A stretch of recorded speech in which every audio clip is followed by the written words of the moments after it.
King of the road, trailer for sailoring. For stopping by my channel. My name is Jana Leigh, and today we're going to I'm going to react to another one of Dr. Grande's videos. This one, I listened to it this morning and it had me rolling. This guy has some issues. So I don't want to tell too much of it, but let's get started. Hello, this is Dr. Grande. Today's question is, can I analyze the case of Stan Romanek? Just a reminder, I'm not diagnosing anybody in this video, only speculating about what could be happening in a situation like this. If you enjoyed this video, please like it, subscribe to my channel, and consider supporting me on Patreon. I will put the link to Patreon in the description for this video. First, I will look at the background in this case and move to my analysis. Stanley Tiger Romanek was born in Aurora, Colorado on December 1, 1962. He said that he grew up in a military family. He claimed that when he was young, he was in special education classes because he had dyslexia. He said that he grew up in a dangerous neighborhood that had gangs. He was frequently caught in the crossfire and would get stab wounds. So I guess these gangs were using guns that shot knives. Stan was not happy about having such a terrible upbringing, but he came to believe that his experiences were necessary for him to fulfill his purpose in life. At some point around 2002, Stan married a woman named Lisa. The couple lived in Loveland, Colorado.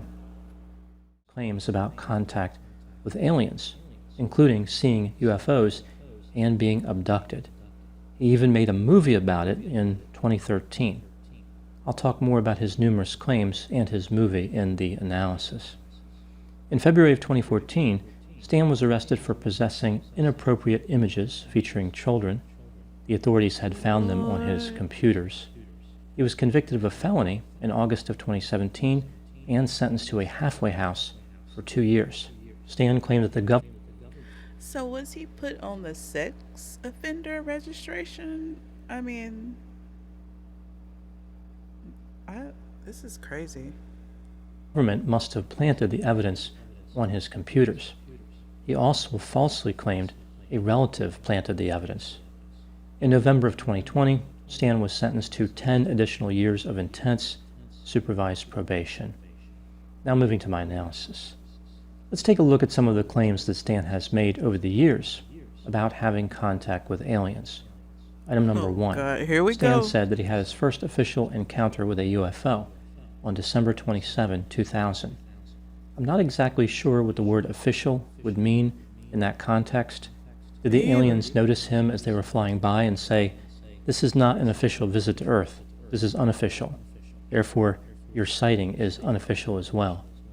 Either way, Stan was driving along when he saw several people looking to the sky. He happened to have a camcorder with him.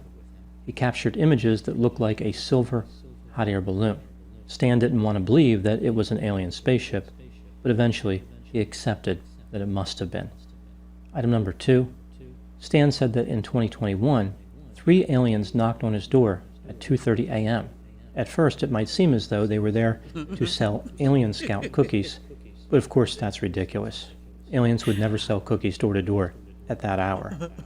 Stan said that the aliens abducted him and filled his head with data, like symbols and math equations.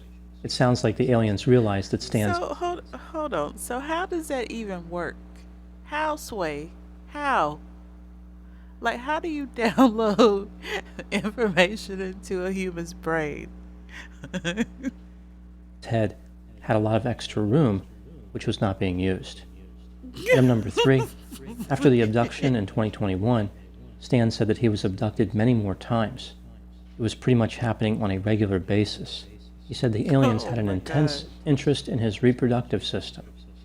Stan said that he sustained multiple injuries. No, what does that mean? Was he clapping alien cheeks? What is going on? Stan, no, get it together, Stan. From these many alien abductions, which had no other explanation outside of alien involvement. Some of the injuries could be detected using a blacklight, like they glowed when the blacklight was on them. Item number 4. Stan said on one occasion a bright light appeared on the siding of his house and disabled a security camera. He believed the light was from an alien spacecraft.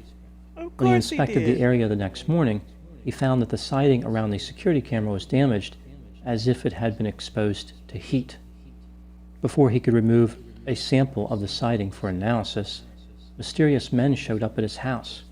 They started removing the siding and replacing it with new siding.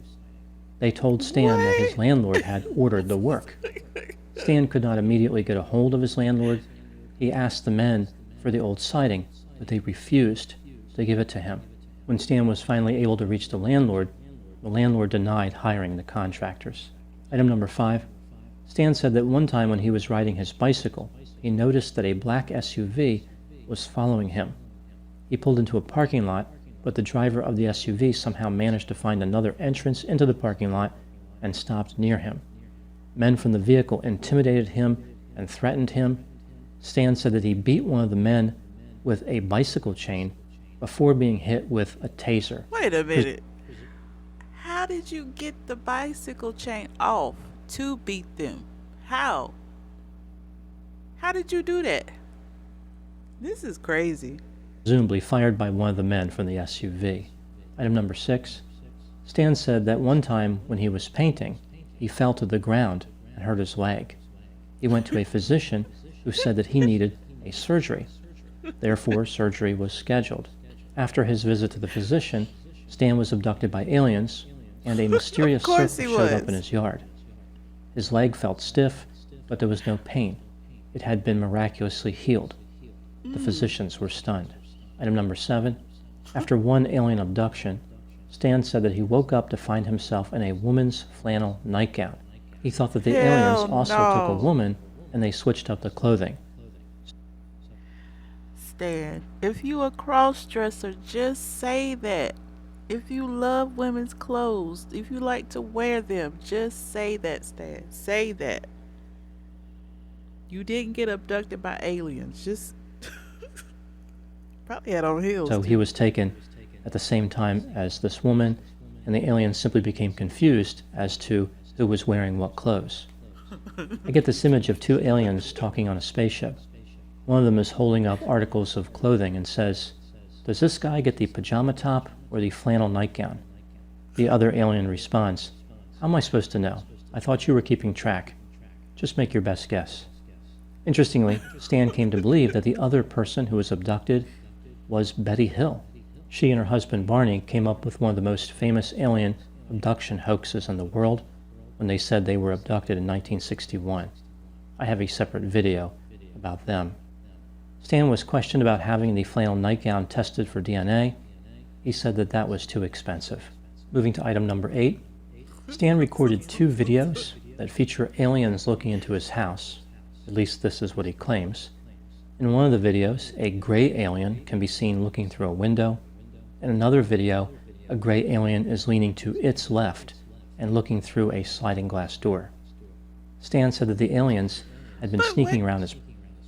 But okay. If he's been kidnapped by these aliens like 10 times, why haven't they set up some kind of communication? Like, why are they peeking through his window?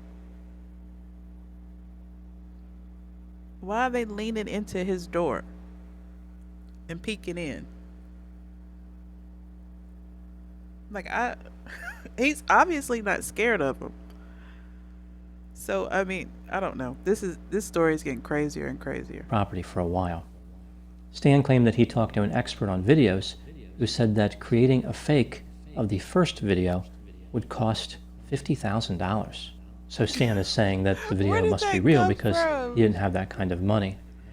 I find it very hard to believe that the video would cost $50,000 to make. If Stan already owned the camcorder, he could have produced the video for the cost of a gray alien prop, costume, or mask. I looked up the prices. The most expensive item was a 48-inch gray alien prop, which was filled with foam. It was $125. Item number 9, Stan said that on one occasion his digital camera went missing and magically reappeared later. When he examined the images on his camera, he found that there were photographs of aliens interspersed with the regular images he had captured. So the aliens took his camera, decided Why to take a would few... they do that? Stan. Oh my God, you gotta come up with some better lies, bro. You can't go around. Oh, who's gonna believe this? So they stole your camera and photobombed themselves. They photoshopped themselves into your pictures. This is why? What was the reason? pictures, left those pictures on the camera, and returned the camera to Stan. These aliens have mastered interstellar travel, but have not figured out how to manufacture a digital camera. Also, it strikes me as strange that aliens would be willing to kidnap Stan, but not to keep his camera after taking it. So they're okay with several kidnapping, times. but stealing and keeping a camera would be off limits. Now moving to the next section, here I'll talk about Stan's 2013 movie titled Extraordinary, the Stan Romanek Story. The movie starts out by talking about how Stan has the amazing ability to overcome ridicule, emotional pain, and fear caused by people who do not believe his story. It then lists the overwhelming evidence that Stan has had contact with aliens. Here's a description of some of this evidence. Stan has grainy and blurry photos of UFO sightings. He's also captured orbs and shadows. He had injuries on his wrists that healed amazingly fast. The words, "You can't hide," appeared on his computers. Lights would flicker when he approached them.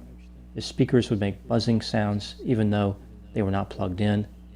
Bottles of his medication were melted as if he put them on the stove.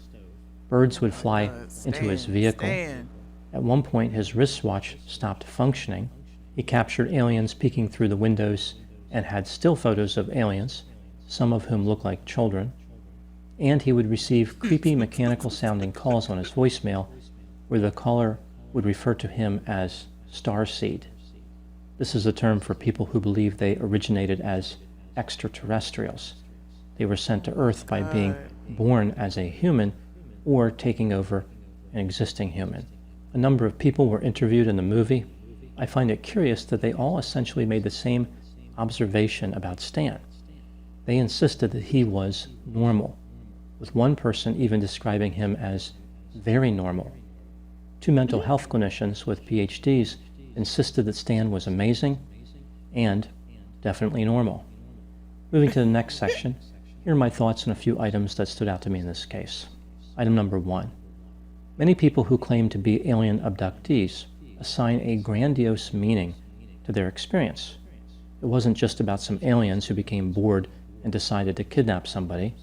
It's about apocalyptic and spiritual messages. The abductees are special. They have been chosen by the aliens to deliver important information in order to save the world.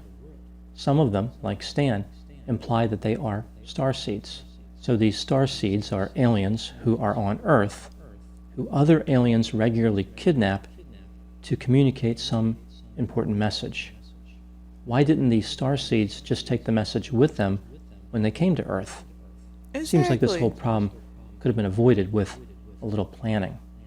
Not surprisingly, the abductees are never able to explain the content of the alien message clearly.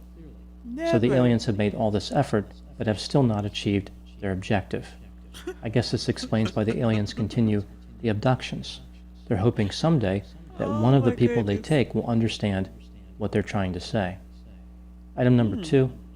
One thing that I found intriguing from Stan's movie is how he started off a lot of his fantastical stories by acting as if he was skeptical about the cause of whatever he was initially seeing or hearing. When he first became aware that something was going on, he didn't suspect that aliens were behind it. Rather, there was some mundane or non-alien explanation. For example, he might say things like, "I thought the noise was a relative running around the house," or "I thought that the strange figure was a little girl in a gray suit." Only when he investigated further did he come to believe that he encountered an alien. So here's a guy who claims Why that he is is that regularly abducted. always? Why is that always the result? Like, why was that always his discovery? It was always aliens. He is obsessed with aliens. By aliens, yet he has an everyday explanation when he first hears something out of the ordinary. If someone was Yeah. regularly abducted by aliens, or even abducted one time, they would be extremely suspicious when they saw or heard something strange. Yeah, They would you'd be develop anxious. hypervigilance. Everything Yeah. they see would be an alien trying to get them. Item I number would think 3. that would be What is traumatizing. going on with people like Stan Romanek? In one sense, crazy. Stan is special among He alien wants attention. abductees because he has clearly fabricated evidence to prove his claim. Most alien abductees don't do that. They typically tell their story without presenting any evidence, fabricated or otherwise. Stan has all these videos and photographs of aliens, UFOs, mysterious injuries, and strange damage to his yard, his house, and other property. He has gone out of his way to prove his claims. I think that many alien abductees believe they are telling the truth. As I talked about in another video, sleep paralysis has a connection with making claims of alien abduction. As far as Stan, in my opinion, he is simply lying. He may still believe Exactly. all the alien stuff, but And he he's also bad at knows it. that he's being deceptive. He probably justifies the deception because he truly believes he has some greater purpose. Item number 4. When Stan was in jail waiting to be transferred to the halfway house, he had a great opportunity to prove that he was telling the truth this whole time. If the aliens had abducted him out of a jail cell, a lot of people would believe Stan's stories. Now, surprisingly, they the then? aliens never came for him in jail. I guess the jail visiting hours were simply too restrictive for them to work it into their schedule. It conflicted with when they typically go out into neighborhoods and sell alien scout cookies. Oh, If there's ever an Stan. alien invasion, everybody Get it who's together, incarcerated Stan. will be safe. So at least there's some option to defeat the alien intruders. Those are my thoughts on the case of Stan Romanek. That was hilarious. I was on my way to work listening to this morning, and I could not stop laughing. I just had so many questions. Like, Stan, what is going through your head? Nobody believes you. What? These lies, they just. Oh my God. Anyway, if you like this video, please comment, like, share, subscribe, and I will see you in the next one. Bye.